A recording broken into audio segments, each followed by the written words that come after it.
Assalamu alaikum dear students, I am Subahat Gul, your physics teacher. In current lesson we will be discussing about radioactivity.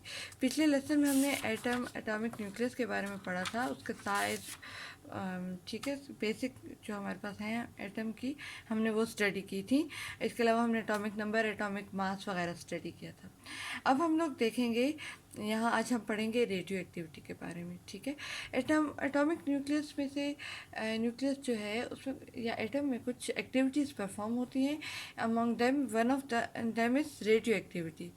अब radio activity हमारे पास क्या है? Look at the definition: the spontaneous release of subatomic particles or gamma rays by unstable atoms as their nuclei tend to break apart into other particles to attain stability is called radioactivity, or an element which possesses such property is called radioactive element.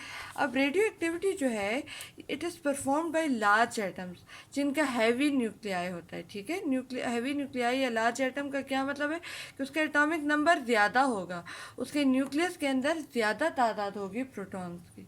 ठीक है, हम एक ऐसे atom की बात करें जिसका atomic number ज़्यादा होता है। ठीक है, तो वो लार्ज एटम्स जो होते हैं दे आर मोस्टली अनस्टेबल होते हैं, वो स्टेबल नहीं होते हैं। और in order to attain stability, या वो स्टेबल होने की खातिर क्या करते हैं, उनका न्यूक्लियस जो है वो दो छोटे छोटे एटम्स में टूट जाता है, ब्रेक अपार्ट हो जाता है, डिवाइड हो जाता है। यानी एक न्यूक्लियस से दो छोटे छोटे न्यूक्लियाई बन जाते हैं, दो छोटे छोटे एटम्स बन जाते हैं। ठीक है, और इसके साथ साथ क्या होता है कि कुछ पार्टिकल्स या रेडिएशंस रिलीज होती हैं। ठीक है, हम इनके बारे में भी पढ़ते हैं कि क्या रिलीज होता है। ठीक है, तो एटम जो है वो स्टेबल होने की खातिर दो एटम्स में डिवाइड हो जाता है और उसके साथ साथ उसमें से पार्टिकल्स या रेडिएशन एमिट होती हैं। ठीक है, इस पूरी एक्टिविटी को द एमिशन ऑफ पार्टिकल्स और radiation, actually it is the spontaneous emission. Spontaneous emission का क्या मतलब है? खुद ब खुद होने वाली। हम किसी लैब में किसी प्रोसेस के ज़रिए से नहीं करते हैं, इट इज़ स्पॉन्टेनियस, ये खुद ब खुद होती है। ठीक है, खुद ब खुद ये एटम्स जो है ये ब्रेक अपार्ट होते रहते हैं, इनमें से रेडिएशन या जो है पार्टिकल्स वो निकलते रहते हैं। ठीक है, this spontaneous emission of large atoms in order to attain stability into small atoms with emission of particles and radiation, it is called radioactivity. ठीक है, अब जो दो एटम्स में तो कन्वर्ट हो गया वो तो एक बात हो गई ना, लेकिन जो एमिशन हो रही है, जो स्पॉन्टेनियस एमिशन की बात हमने की, ये हमारे पास अब क्या है? देखें जी, हमारे पास स्पॉन्टेनियस एमिशन में तीन तरह की चीज़ें रिलीज होती हैं एटम में से। एक हमारे पास आ जाते हैं अल्फा पार्टिकल, एक दूसरे हमारे पास आ जाते हैं बीटा पार्टिकल, और तीसरे हमारे पास आ जाते हैं गैमा रेडिएशन।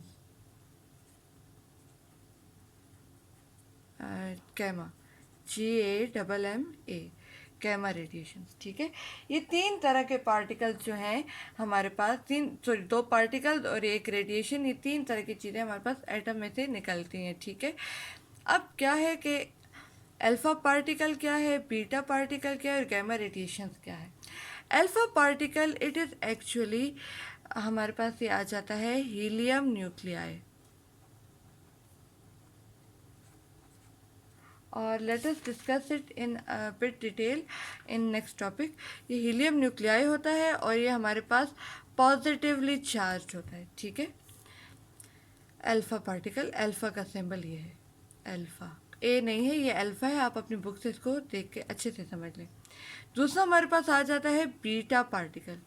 बीटा पार्टिकल क्या है? It is electron, positron. ठीक है, ये हमारे पास पॉजिट्रॉन होता है। What is positron? A positive electron. एक इलेक्ट्रॉन होता है जिसके ऊपर क्या होता है? पॉजिटिव चार्ज होता है। ठीक है, पॉजिटिव इलेक्ट्रॉन है, और ये जो हमारे पास है ये हमारे पास आ जाता है नेगेटिवली चार्ज। ठीक है,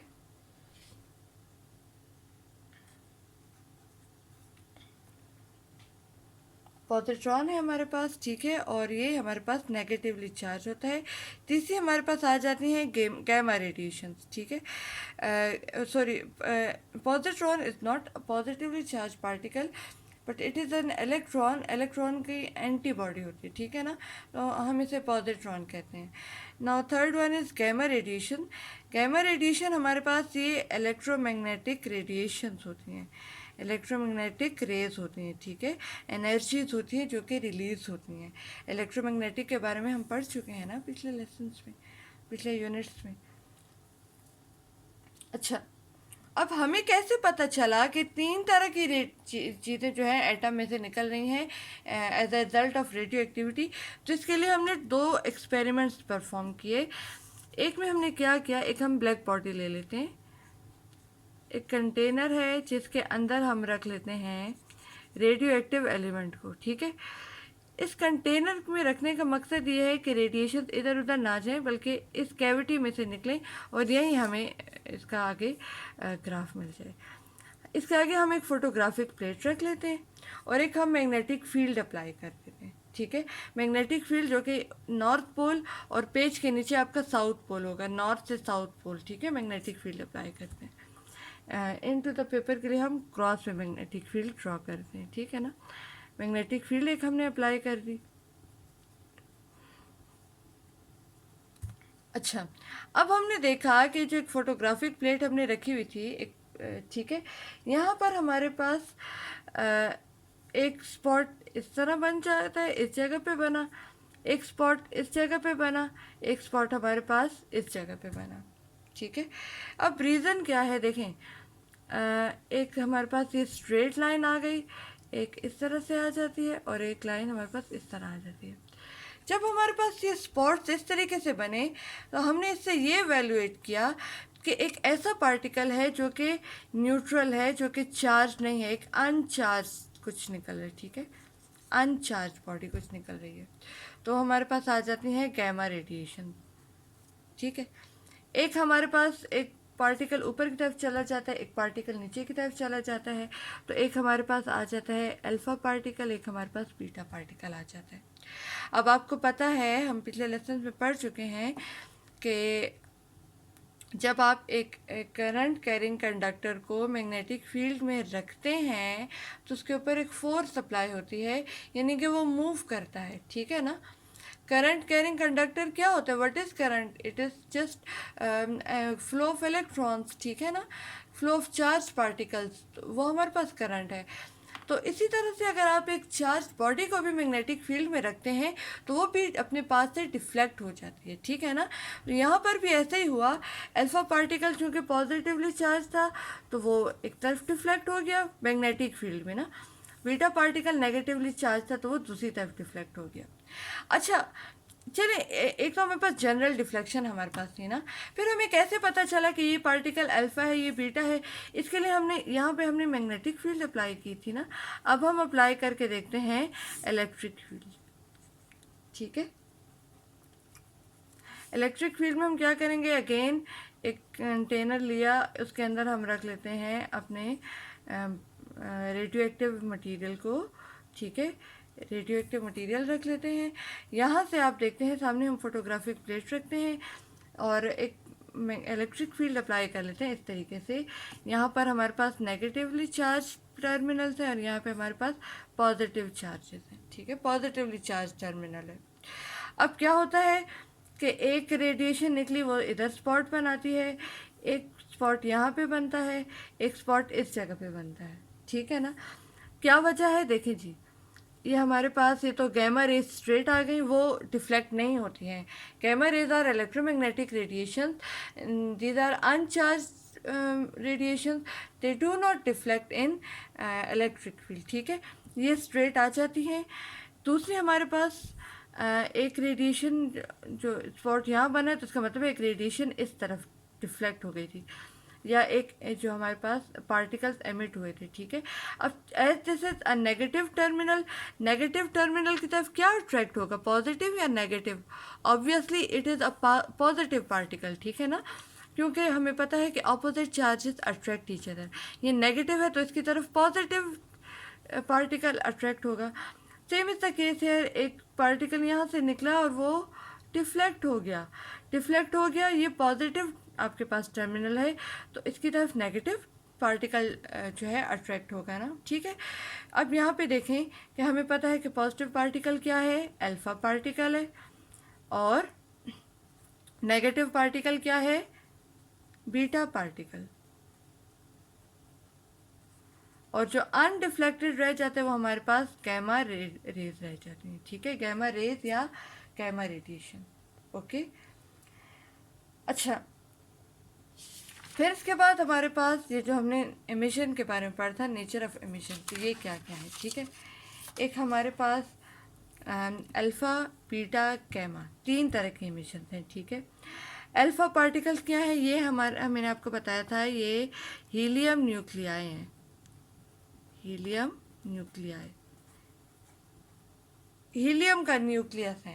अब हीलियम का न्यूक्लियस क्या होता है कि हीलियम न्यूक्लियस के अंदर क्या होता है, हीलियम का हमारे पास अगर देखें तो उसका एटॉमिक नंबर 2 है, एटॉमिक मास 4 है, ठीक है। इससे हमें क्या पता चलता है, जो मैंने प्रीवियस लेक्चर में बताया था कि 2 तो मेरे पास नंबर ऑफ प्रोटॉन्स हो गया, ठीक है। और अगर मैं देखूं एटॉमिक मास, ठीक है, atomic mass A is equal to atomic number, sorry, atomic number plus Z plus N, ठीक है। N मेरे पास नंबर ऑफ न्यूट्रॉन्स है, Z नंबर ऑफ प्रोटॉन्स है, A मेरे पास एटॉमिक मास है, ठीक है, total number of neutron plus proton. तो अगर मुझे N फाइंड करना है तो उसके लिए मैं क्या करती हूँ, A माइनस Z, तो A मेरे पास 4 है, Z मेरे पास 2 है, तो 4 माइनस 2 2 न्यूट्रॉन्स, ठीक है। इसका मतलब क्या हुआ, मेरे पास 2 प्रोटॉन्स हैं, 2 न्यूट्रॉन्स हैं। हीलियम न्यूक्लियाई कैसे बनेगा, इसके अंदर क्या मौजूद है, 2 प्रोटॉन एंड 2 न्यूट्रॉन, ठीक है ना। तो अल्फा पार्टिकल हीलियम न्यूक्लियाई होते हैं, यानी कि अल्फा पार्टिकल किस चीज़ से मिलकर बने हैं, 2 प्रोटॉन से, 2 न्यूट्रॉन से, ठीक है, 2 प्रोटॉन्स और 2 न्यूट्रॉन से। अच्छा, दूसरा हमारे पास क्या है कि अल्फा एमिशन जो है वो बड़े हाई एटॉमिक नंबर्स वाले, ये हैवी एटम्स में होती है, ठीक है ना। और दूसरे हमारे पास बीटा एमिशन आ जाती हैं। बीटा एमिशन में हमारे पास क्या है, ये बीटा पार्टिकल्स हैं। बीटा पार्टिकल्स मैंने आपको बता दिया था कि ये हमारे पास इलेक्ट्रॉन्स या पॉजिट्रॉन्स होते हैं, ठीक है, इलेक्ट्रॉन्स या पॉजिट्रॉन्स होते हैं। तो obviously they are negatively charge. Alpha हमारे पास पॉजिटिव चार्जेस थे, बीटा हमारे पास क्या है, नेगेटिव चार्जेस हैं। अच्छा, नेगेटिव चार्ज क्या, हमारे पास बीटा पार्टिकल क्या है कि beta particles consist of electron emitted from the nucleus. Nucleus में से जो इलेक्ट्रॉन्स एमिट होते हैं, न्यूक्लियस में इलेक्ट्रॉन नहीं रहते, इलेक्ट्रॉन न्यूक्लियस से बाहर ही रहते हैं, बट दीज इलेक्ट्रॉन, हमें यहाँ पर कहा गया है कि न्यूक्लियस में से इलेक्ट्रॉन एमिट होते हैं। इसके पीछे हमारे पास एक थ्योरी है, इट इज़ कॉल्ड यकावा थ्योरी, ठीक है। इसमें हम पढ़ते हैं कि जो प्रोटॉन या न्यूट्रॉन है, they are a same body, ठीक है, it is the same body which sometimes behaves as proton and sometimes behaves as neutron. देखें, न्यूट्रॉन जो है वो न्यूट्रल है, उसके ऊपर कोई चार्ज नहीं है। अगर आप उसे एक पॉजिटिव चार्ज, पॉजिट्रॉन दे दें तो आपके पास प्रोटॉन बन जाएगा, ठीक है ना।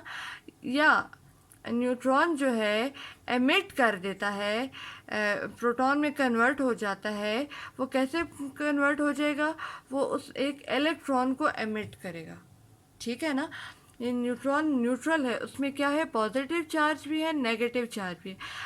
अगर आप उसमें से नेगेटिव चार्ज निकाल दें तो पॉजिटिव चार्ज रह जाएगा, पॉजिटिव चार्ज आपके पास प्रोटॉन है, ठीक है।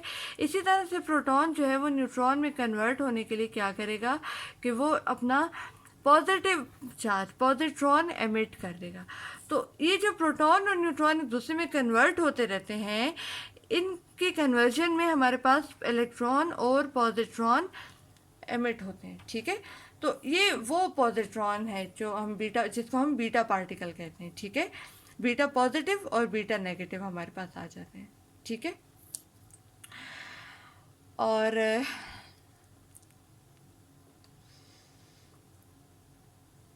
ओके, फिर हमारे पास थर्ड आ जाती हैं गैमा एमिशंस। ठीक है, गैमा एमिशंस हमारे पास क्या है, ये हमारे पास इलेक्ट्रोमैग्नेटिक रेडिएशंस हैं।